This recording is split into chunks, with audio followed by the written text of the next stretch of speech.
الحمد لله وحده والصلاة والسلام على من لا نبي بعده وعلى آله وأصحابه الذين أوفوا عهده الذين هم مفاتيح الرحمة ومصابيح الغرر. أعوذ بالله من الشيطان الرجيم. بسم الله الرحمن الرحيم.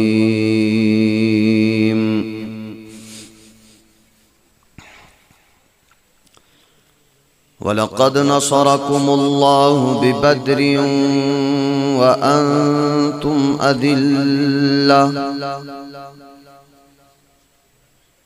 فَاتَّقُوا اللَّهَ لَعَلَّكُمْ تَشْكُرُونَ.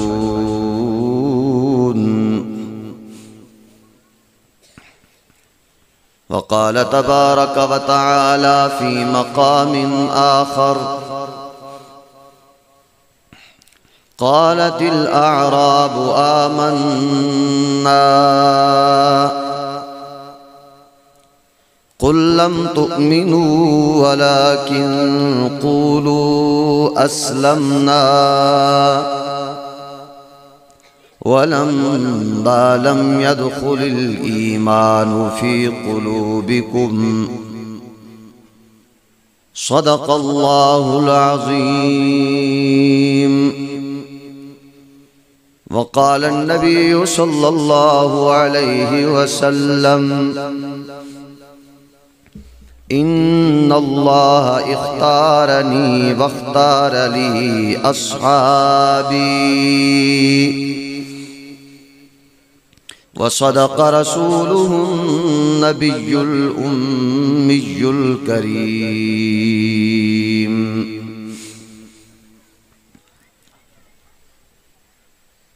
یا الہی جب تک کہ میرے جسم میں جان رہے تیرے صدقے تیرے محبوب پہ قربان رہے. میں رہوں یا نہ رہوں پر میرے دل کی دعا ہے مولا کہ دین اسلام رہے اور عزت قرآن رہے. تھا حکومت کا فرعون کو بھی نشہ، ظلم پر ظلم خلقت پہ کرتا گیا. جب سمندر میں ڈوبا تو کہنے لگا ایسی اندھی حکومت کا کیا فائدہ. مالداری میں مشہور قارون تھا، وہ مخالف تھا موسیٰ و ہارون کا. جب زمین میں اس کو دھنسایا گیا تو کہنے لگا ایسی بیجا دولت کا کیا فائدہ. کتنا معروف ہے قصہ شداد کا جو اپنے ہاتھوں سے جنت بناتا گیا. جب اس کے بدن سے روح کو نکالا گیا تو کہنے لگا ایسی جنت بنانے کا کیا فائدہ. قابل ذکر قصہ ہے نمرود کا، وہ بھی انکار کرتا تھا معبود کا. اس کے بھیجے کو مچھر نے کھا کر کہا یوں بڑائی جتانے کا کیا فائدہ. خواب غفلت میں سوئے ہوئے مومنو عیش و عشرت بڑھانے سے کیا فائدہ. خواب غفلت میں سوئے ہوئے مومنو عیش و عشرت بڑھانے سے کیا فائدہ. تاریک شب میں سحر پیدا کر جو دین کے کام آئے وہ سر پیدا کر، اگر کثرت کو دبانا ہو قلت سے تو محمد کے صحابہ کا جگر پیدا کر۔ واجب الاحترام دوستو، بھائیوں اور بزرگوں، اللہ کریم میزبان محترم و معظم نجم القراء جناب قاری خورشید احمد صاحب کی زندگی میں، وقت میں، صحت میں خوب برکتیں عطا فرمائے۔ ان کی پرخلوص دعوت پہ اتنا طویل اور لمبا سفر کر کے آپ کی زیارت کو پہنچے ہیں۔ میں مسافر ہوں اور مسافر کی دعا قبول ہوتی ہے۔ خلاق عالم سے دعا ہے کہ جس طرح آج اس نیکی کی بابرکت محفل میں اکٹھے بیٹھے ہیں، اللہ اسی طرح قیامت والے دن محبوب دو جہاں کے شفاعت والے جھنڈے کے نیچے اسی طرح اکٹھا فرما دے۔ اللہ تعالیٰ اس ادارے کو اور جتنی ادارے ہیں سب کو ترقیات سے مالا مال فرمائے، تا صبح قیامت قائم دائم فرمائے۔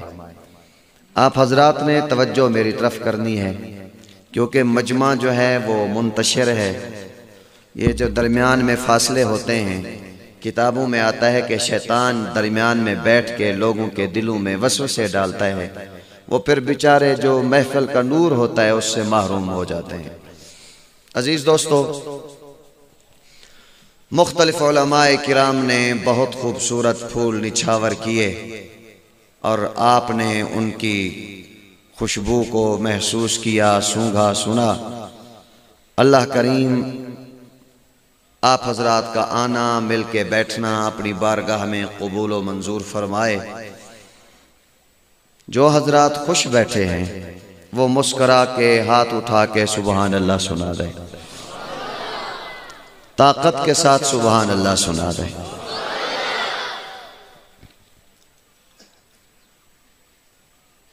گفتگو کے آغاز سے پہلے دو چار باتیں پلے باندھنے کی ہیں، یاد کرنے کی ہیں، اور یہاں سے جا کر اپنے گھروں میں سوچنے کی ہیں کہ فقیر نے کیا کیا کہا ہے۔ سب سے پہلی بات تو یہ ہے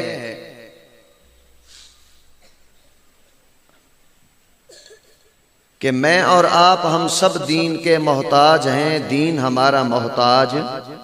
اونچی آواز سے ہاتھ اٹھا کے، میں اور آپ ہم سب دین کے محتاج ہیں، دین ہمارا محتاج کو عباس پورہ کے روشن ضمیر و عثمان غنی رضی اللہ تعالیٰ عنہ کے مبارک نام سے معنون علاقے کے دوستو، جو محتاج ہوتا ہے اس کو آپ نے کبھی مانگتے دیکھا ہے؟ سب سے پہلے وہ ہاتھ جوڑتا ہے، پھر داڑھی پہ ہاتھ رکھتا ہے، پھر گھٹنوں پہ رکھتا ہے۔ اگر اسے امید ہو کہ بھیک نہیں ملے گی تو وہ پاؤں پہ بسا اوقات گر جاتا ہے۔ وہ اپنی عزت نہیں دیکھتا، 5 روپے کی خاطر وہ گر جاتا ہے۔ جو 5 روپے کا فقیر ہے وہ کسی چیز کی پرواہ نہیں کرتا، اور جو دین کا فقیر ہے وہ کہتا ہے نہ میں وقت دوں، نہ بچے دوں، نہ پیسے دوں، نہ اولاد دوں، نہ خود جاؤں یا عید پڑھنے جاؤں، جمعہ پہ جاؤں تو آخری 5 منٹ باقی بچتے ہوں تو جاؤں، میرا 1 منٹ بھی دین کو نہ لگے اور دین خود چل کے میرے گھر آ جائے۔ ایسا کہیں نہیں لکھا۔ توجہ ہے دوستوں کی؟ سب کی توجہ ہے؟ سبحان اللہ ذرا سخاوت سے۔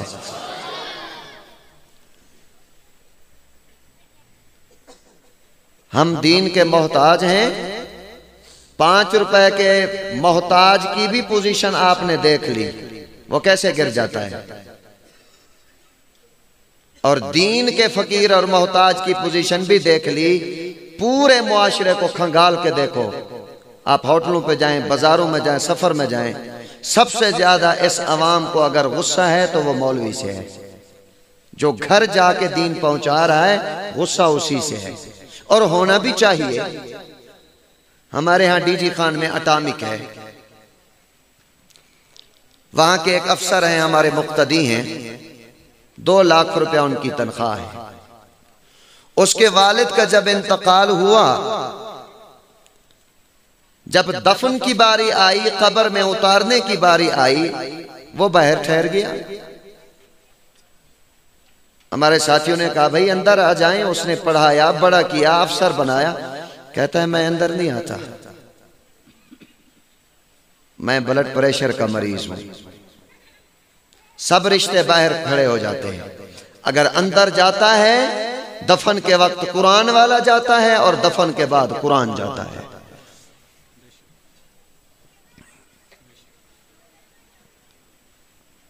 اگر دین کو سمجھنا ہے تو پھر کربلا کا منظر تھوڑا سا 1 منٹ کے لیے آگے رکھیں ہر بندہ۔ جن کے گھر دین چل کے آیا، جن کے ہاں قرآن چل کے آیا، وہ امام حسین کربلا میں اپنے 72 ذبح کرانے کے بعد کہتے ہیں مولا اور ہوتے تو تیرے نام پہ قربان کر دیتا۔ کیا مطلب کہ ابھی تک حق ادا نہیں ہوا، اور ہوتے تو قربان کر دیتا۔ لیکن یہاں کا روشن ضمیر کیا کہتا ہے کہ میرا کچھ بھی نہ لگے اور دین خود گھر چل کے آ جائے۔ دوستو حسین رضی اللہ عنہ نے یہ بتلا دیا ہے کہ اگر دین کو 72 دو گے تب بھی دین کا حق ادا نہیں ہوتا۔ اس لیے سال کے بعد یہاں آ کر یہ نہ کہنا کہ یار ہمارا تو قیمتی وقت تھا، مولوی صاحب پتہ نہیں، پتہ بھی ہم دکاندار ہیں۔ کہتے کیا ہیں؟ قیمتی وقت تھا۔ کیا مطلب؟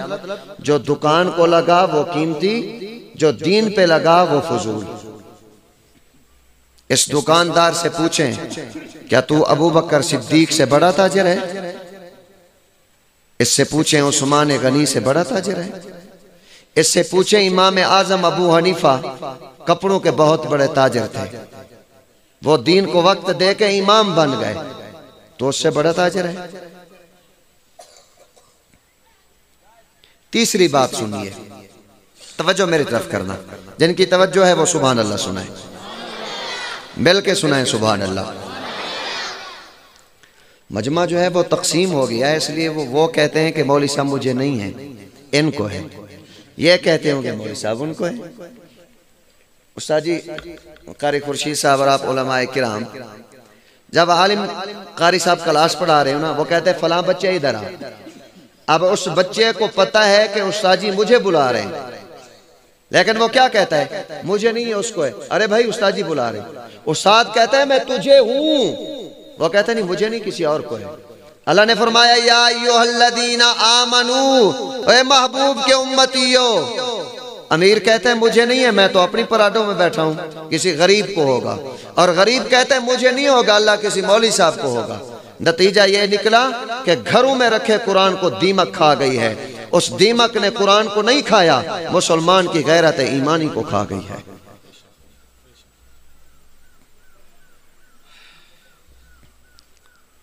تیسری بات سنیے، محبوب کی، یہ میں اب قرآن سے حوالہ دے رہا ہوں اپنی بات کا، 26واں پارہ ہے۔ محبوب کی خدمت میں دیہات کے کچھ لوگ آئے، انہوں نے کلمہ پڑھا، کلمہ پڑھنے کے بعد کہنے لگے آمنا آمنا، ہم تو مومن ہو گئے۔ اللہ نے فرمایا جبریل جی رب جلیل، فرمایا جائیے میرے محبوب کو کہہ دیجئے قل لم تؤمنو، ان کو کہو کہ کلمہ پڑھنے سے بندہ مومن نہیں بنتا، کلمہ پڑھنے سے مسلمان ضرور ہوتا ہے، مومن نہیں بنتا۔ رب العالمین تو مومن کب بنے گے؟ فرمایا جب صدیق کی طرح ہر چیز کو اٹھا کے ہتھیلی پہ رکھ کے محمد کے قدموں پہ قربان نہیں کرو گے، اس وقت تک مومن نہیں بنو گے۔ سبحان اللہ سنا دو یارو، سنا دو سبحان اللہ۔ میں سب کو تقریر سنا رہا ہوں، آپ پریشان نہ ہوں، سب کو سنا رہا ہوں۔ اگر کامل مومن بننا ہے تو پھر اپنی آنکھوں میں صدیقی سرما ڈالیے۔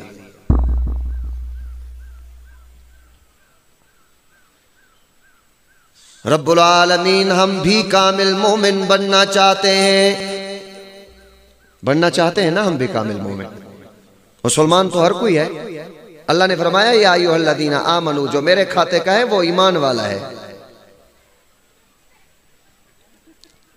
رب العالمین ہم بھی کامل مومن بننا چاہتے ہیں، ہمیں بھی کوئی نسخہ بتلا دیجئے۔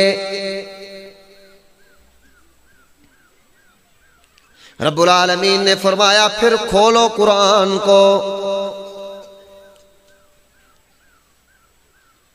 رب العالمین ہم میں سے تو کسی کو قرآن آتا ہے، ہم کیا کریں؟ پھر کس کے دروازے پہ جائیں؟ اللہ نے فرمایا اگر تمہیں قرآن نہیں آتا بازپور کے روشن ضمیرو، تو پھر ان معصوموں کو، قرآن والوں کو سینے سے لگاؤ، اللہ تمہاری نسل سے قرآن کے قاری پیدا کر دے گا۔ سبحان اللہ، سخاوت کے ساتھ ذرا۔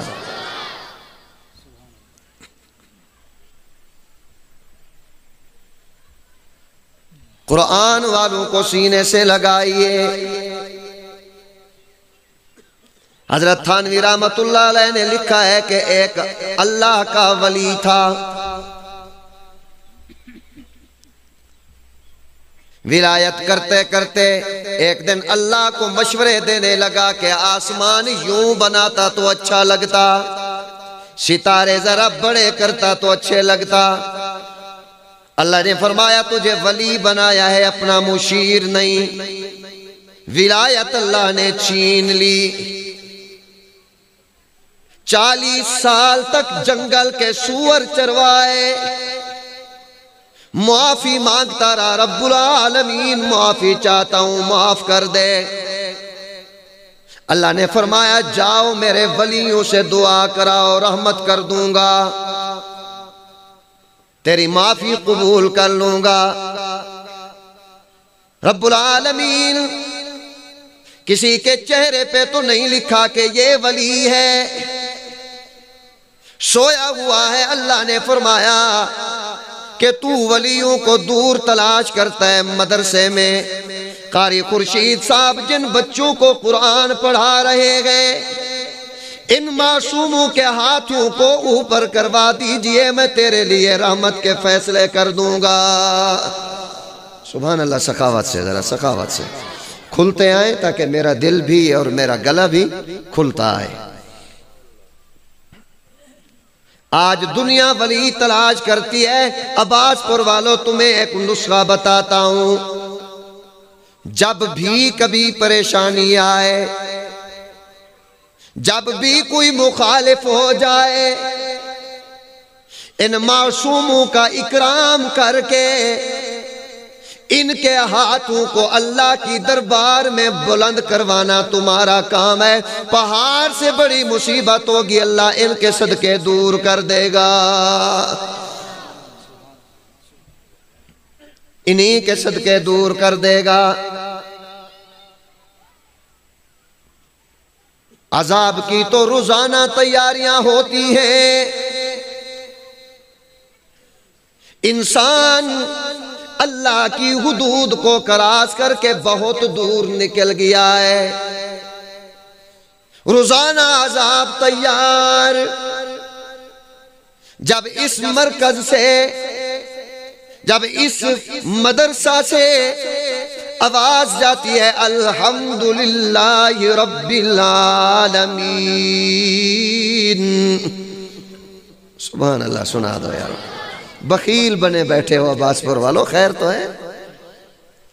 ڈر رہے ہو کہ کہیں پرچہ نہ ہو جائے یا خرچہ نہ ہو جائے؟ ڈر تو مجھے رکھنا چاہیے کہ میں لمبا سفر کر کے آیا ہوں، واپس بھی جانا ہے۔ آپ کی سبحان اللہ سے نا ذہن معطر ہو جاتا ہے۔ جب ذہن معطر ہوتا ہے تو پھر اللہ تعالیٰ نقطے اس میں ڈالتے رہتے ہیں۔ ذرا سخاوت سے سبحان اللہ، آخر والے بھی سبحان اللہ۔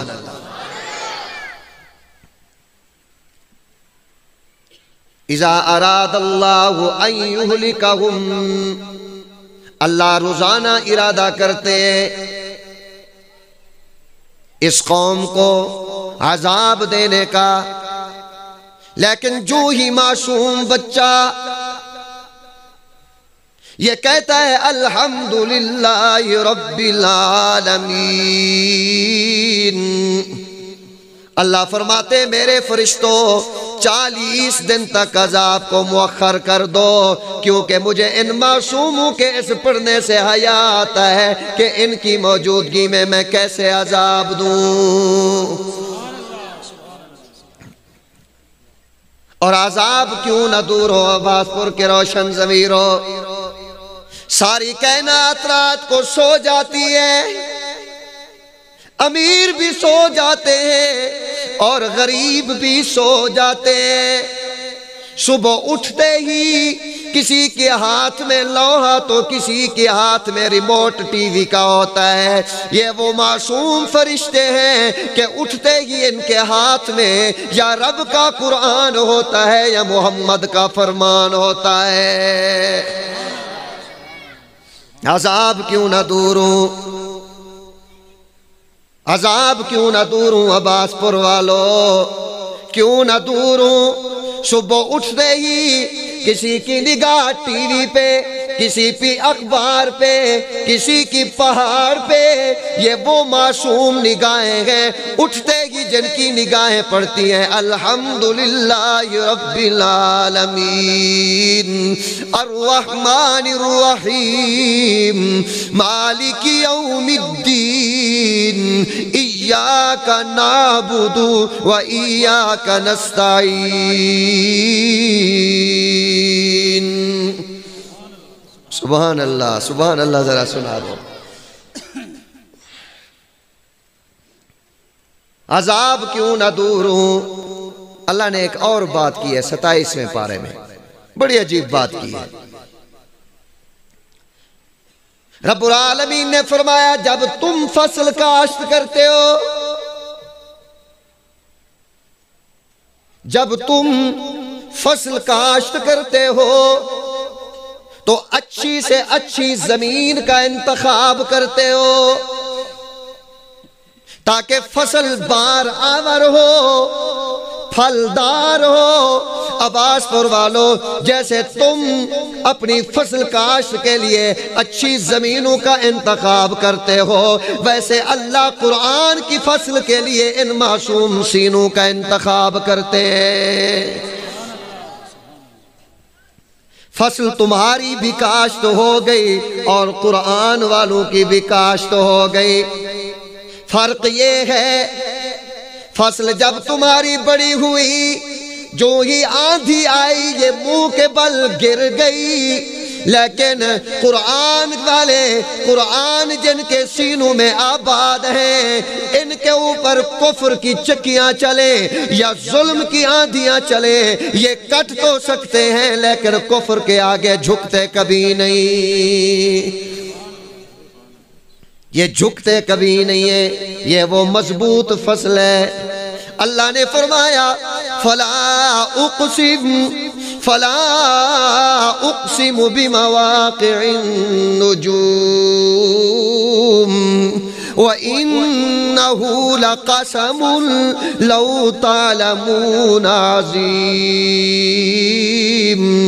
إِنَّهُ لَقُرْآنٌ كَرِيمٌ إِنَّهُ لَقُرْآنٌ کریم۔ اللہ فرماتے ہیں سورۃ الواقعہ میں کیوں نہ قسمیں کھاؤں اس جگہ کی جہاں ستارے چھپ جاتے ہیں۔ بڑی سننے کی بات ہے۔ میں شکریہ ادا کرنا بھول گیا پیر صاحب کا، بہت تھکا ہوا تھا، ذہن بھی تھک گیا تھا، اور جب قاری خورشید صاحب سے رابطہ ہوا اس وقت میں حیدرآباد اور کراچی کے پروگرام کر کے ادھر آیا ہوں، تو ان کی وہ محبت اور شفقت ملی۔ اللہ آسمان کے ستاروں جتنی لمبی صحت سہولت برکت والی حضرت کو زندگی عطا فرمائے، حضرت نے جب واقعات سنائے اکابرین کے راستے میں تو دل کہتا ہے کہ قرآن پڑھنے کا مزہ بھی ان پہاڑوں میں ہے اور قرآن سنانے کا مزہ بھی ان پہاڑوں میں ہے۔ وہ کیسے؟ مثلا ایک بات میں آپ کو قرآن سے سنا دیتا ہوں۔ اِنَّا عَرَضْنَا الْأَمَانَةَ وَالسَّمَاوَاتِ وَالْأَرْضِ وَالْجِبَالِ فَأَبَيْنَ أَن يَحْمِلْنَهَا وَأَشْفَقْنَ مِنْهَا وَحَمَلَهَا الْإِنسَانُ۔ رب العالمین نے ایک سائیڈ پہ پہاڑوں کو بلایا۔ اب یہ پہاڑ کی کتنی بلندی ہے، ہم یوں کرتے تھک جاتے ہیں۔ اللہ نے فرمایا پہاڑوں تمہیں میں اپنی امانت دیتا ہوں، میں تمہیں حامل قرآن بناتا ہوں۔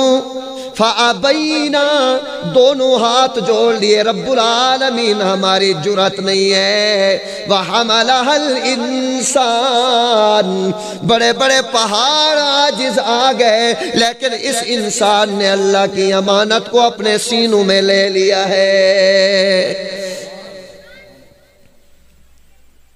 رب العالمین بلندی میں تو پہاڑ اونچے ہیں، مضبوطی میں پہاڑ اونچے ہیں، پھر آپ نے اس کمزور انسان کو کیوں یہ امانت دی؟ اللہ فرماتے ہیں نظر میں تو یہ پہاڑ اونچے ہیں، لیکن مرتبے اور حوصلے میں انسان اونچے ہیں،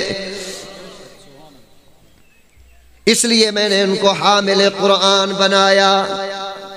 آج دیکھیے تو صحیح، پورے کفر کی انگلیاں، پورے کفر کے جتنے کتے ہیں ان سب کا رخ قرآن والوں کی طرف ہے، لیکن قربان جاؤں قرآن والوں نے ان کے بھونکنے کی پرواہ نہیں کی، بلکہ روزانہ اللہ رب العزت کو سجدہ کر کے کہتے ہیں ایاک نعبد و ایاک نستعین۔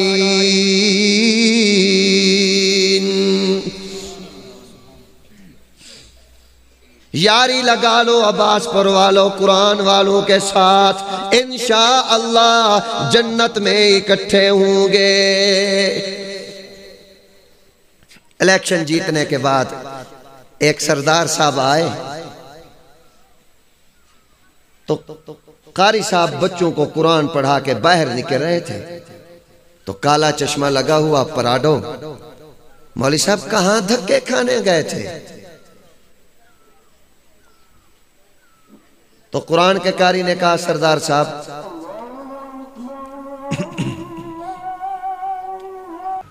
ہمارے ہاں پنجاب میں آذان کا ٹائم 5:30 ہو رہا ہے اور یہاں جو ہے وہ 4:45 ہو رہا ہے۔ چلیں کوئی بات نہیں، مختصر بس 2-4 گزارشات کرنی ہے، لیکن اس مختصر میں آپ کی سبحان اللہ بلند ہونی چاہیے۔ ایک سردار کا آپ کو میں احوال سنا رہا تھا۔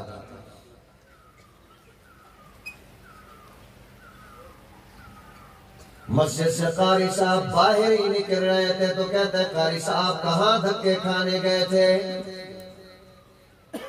قرآن کے قاری نے کہا کہ سفر سے تو آپ واپس آ رہے ہو، پہلے آپ اپنا احوال بتاؤ پھر میں بھی تمہیں بتاتا ہوں۔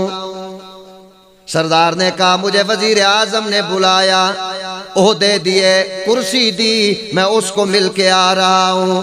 قرآن کے قاری نے کہا سردار صاحب دل دکھانا ہماری فطرت نہیں، لیکن ایک بات آپ کو سمجھانا چاہتا ہوں، آپ جس کو مل کے آ رہے ہو وہ زمین کے ایک چھوٹے سے ٹکڑے کا بادشاہ ہے، میں جسے مسجد میں سجدہ کر کے آ رہا ہوں وہ زمین و آسمان کا بادشاہ ہے۔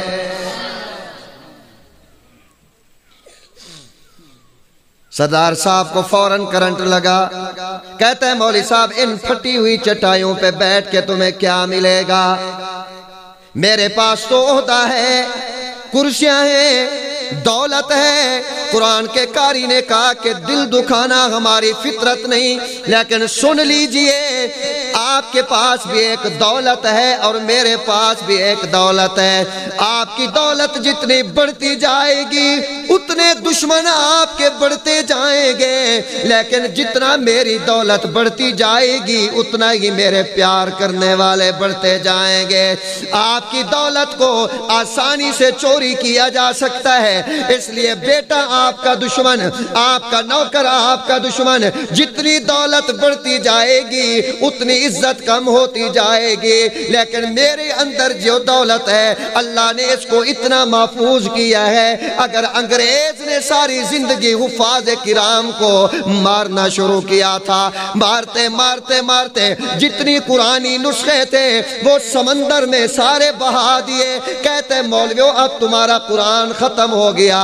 کہتے ہیں کہ مجدد الفسانی ایک بچہ لے کر آئے جو آنکھوں سے معذور، جو ہاتھوں سے معذور، جو پاؤں سے معذور، اس معذور لوتھڑے کو لے کر گئے بادشاہ کی دربار میں۔ بادشاہ تو قرآن کے نسخے تو بہا سکتا ہے لیکن اس معصوم کے بچے سے قرآن کو کیسے چوری کرے گا؟ اس کے سینے سے کیسے قرآن کو چوری کرے گا؟ عزیز دوستو، قاری صاحب نے کہا کہ جتنی دولت بڑھتی جائے گی اتنا آپ کے دشمن بڑھتے جائیں گے، نیند کم ہوتی جائے گی، بلڈ پریشر اور شوگر بڑھتی جائے گی، لیکن میرے اندر جو ہے دولت، میں جب بیمار ہوتا ہوں میں سورۃ فاتحہ پڑھ لوں اللہ مجھے اسی وقت شفا دے دیتے ہیں۔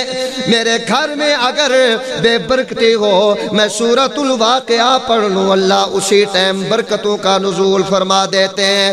مجھے پریشان ہونے کی کوئی ضرورت نہیں۔ سردار صاحب پھر دولت کا فیصلہ ہوگا مرنے کے بعد، جب تو مر جائے گا تو تجھے کندھا دینے والے دولت مند ہوں گے، جب میں دنیا سے جاؤں گا مجھے کندھا دینے والے قرآن کے قاری ہوں گے یا دین کے عالم ہوں گے۔ پھر آپ کو قبر میں رکھ دیا جائے گا، مجھے بھی رکھ دیا جائے گا، پھر دولتوں کی تقسیم ہوگی، آپ کی دولت تقسیم ہوگی، کسی کے پاس 1,00,000 روپیہ تو کسی کے پاس 10 لاکھ آئے گا۔ جس کے پاس جتنی دولت کم ہوگی وہ اتنا آپ کو گالیاں نکالے گا کہ برباد ہو، اس کی قبر جہنم بنے، فلاں کو تو 10 لاکھ کا وارث بنا گیا ہے اور مجھے کچھ دولت دی ہے، مجھے تو چند ٹکے دیے ہیں۔ آپ کو گالیاں پڑتی جائیں گی، جب باری آئے گی میری دولت بھی تقسیم ہوگی، وہ رسا بھی آئیں گے۔ ایک وارث آئے گا وہ کہے گا اللہ میرے استاد کی قبر کو جنت کا باغ بنا دے، اس نے مجھے سورۃ فاتحہ پڑھائی ہے۔ پھر دوسرا آئے گا وہ کہے گا اللہ جنت الفردوس میں اعلیٰ مقام عطا کر، اس نے مجھے ترجمہ پڑھایا ہے۔ پھر تیسرا آ کے کہے گا اللہ میرے استاد کو اعلیٰ علیین میں بلند مقام عطا فرما کہ اس نے مجھے نماز بھی سکھائی ہے اور محمد کا سچا غلام بھی بنایا ہے۔ سردار صاحب اگر ناراض نہ ہوں تو پھر دونوں حاضر ہوں گے محشر والے دن، اللہ رب العزت کی دربار میں ہم حاضر ہوں گے۔ اللہ فرمائیں گے تو قرآن کی دولت والا تو دنیا کی دولت والا دونوں حساب دو۔ جب باری آئے گی تیری اللہ فرمائیں گے ثم لتسألن یومئذ عن النعیم، اللہ فرمائیں گے ہر ایک نعمت کا حساب دیں، دولت کا علیحدہ، کرسی کا علیحدہ، زمین کا علیحدہ، باغات کا علیحدہ، حساب دیتے دیتے تو تھک جائے گا۔ اللہ فرمائیں گے قرآن والے تو بھی آج حساب دے، تو میں اللہ کو پیار میں کہوں گا مولا آج میرے حساب لینے کی باری نہیں، آج تو میرے حساب دینے کی باری نہیں، آج لینے کی باری ہے۔ ساری زندگی دنیا کو تو حساب دیتا رہا، آج اللہ آپ مہربانی فرما دیں۔ تو اللہ کہے گا اگر آج آپ کے حساب لینے کی باری ہے تو میرا قرآن کا قاری قرآن پڑھتا جا اور جنت کی سیڑھیوں پہ چڑھتا جا۔ اس لیے اللہ قسم اٹھاتے ہیں، مجھے قسم ہے اس جگہ کی جہاں ستارے چھپ جاتے ہیں۔